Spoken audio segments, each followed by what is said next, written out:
Salut à tous. Aujourd'hui, on va s'attaquer à une tâche que, franchement, tout le monde a déjà redoutée. Transformer un document bien dense, bien lourd, en une présentation claire et efficace.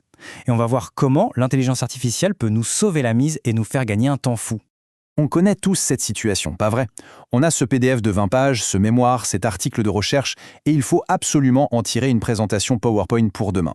C'est souvent le début d'un long moment de solitude, et disons-le, un vrai casse-tête.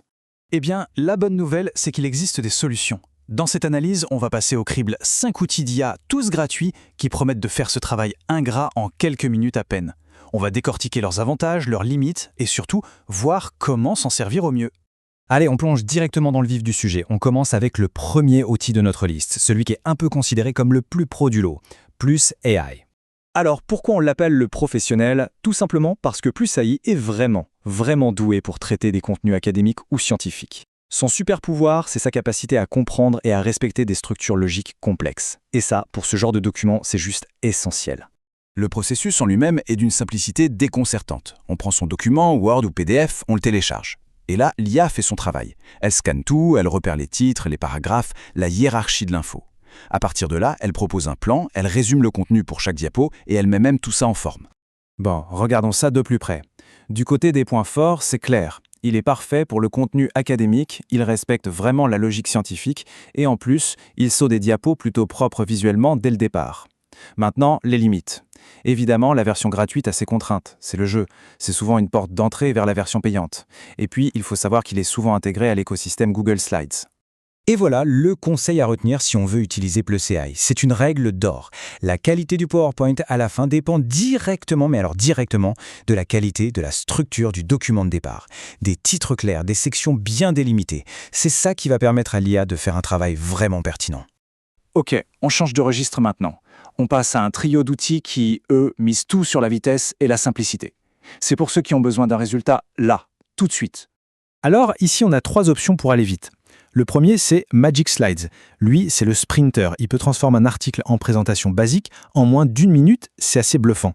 Ensuite, il y a Slides AI. Son gros avantage, c'est qu'il s'intègre directement dans Google Slides. C'est super pratique pour garder la main et modifier les choses à la volée sans changer de fenêtre. Et enfin, PPT.AI, qui lui se démarque parce qu'il permet d'exporter directement en format PowerPoint. Idéal pour avoir une première base de travail en quelques clics.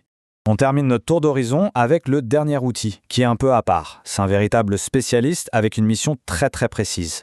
Et ce spécialiste, c'est GenPPT. Sa niche, son créneau, ce sont les PDF scientifiques. Il a été pensé et entraîné spécifiquement pour décortiquer des articles de recherche, des thèses, bref, des publications complexes pour en faire des présentations. Son mode de fonctionnement est vraiment adapté. On lui donne le PDF, et il ne se contente pas de lire le texte. Non, il va plus loin. Il analyse les titres, la structure des sections, et il essaye même de comprendre les tableaux pour retranscrire la logique de la publication dans sa présentation. C'est assez poussé. Ce qu'il faut vraiment retenir, c'est que GPT est très fort pour préserver la logique d'un document de recherche, ce qui est crucial. C'est un énorme avantage. Par contre, attention, la qualité du résultat dépend énormément de la propreté du PDF de départ. Et petit bémol, la conversion des tableaux, qui sont souvent complexes, peut parfois être un peu approximative. Et là, sans grande surprise, le conseil pour GenPPT est exactement le même que pour Plus AI. Un document source bien structuré, c'est la clé. C'est un bon rappel que l'IA, aussi puissante soit-elle, a besoin d'une matière première de qualité pour faire des merveilles. Bon, après avoir vu tout cela, la question c'est lequel choisir. Pour y voir plus clair, on va faire une petite synthèse. En fait, ce tableau résume tout parfaitement. La vraie question n'est pas quel est le meilleur outil, mais plutôt quel est le bon outil pour ce que je veux faire. Pour une présentation académique solide et pro, on va vers Plus AI. Pour un résumé fait en 30 secondes chrono, c'est Magic Slides. Si on est un aficionado de Google Slides, Slides AI est le choix logique. Pour une première ébauche rapide à retravailler dans PowerPoint, PPT AI. Et enfin, pour s'attaquer à un PDL scientifique bien dense, le spécialiste, c'est GenPPT. Et tout ça, ça nous amène à une dernière réflexion, un peu plus large.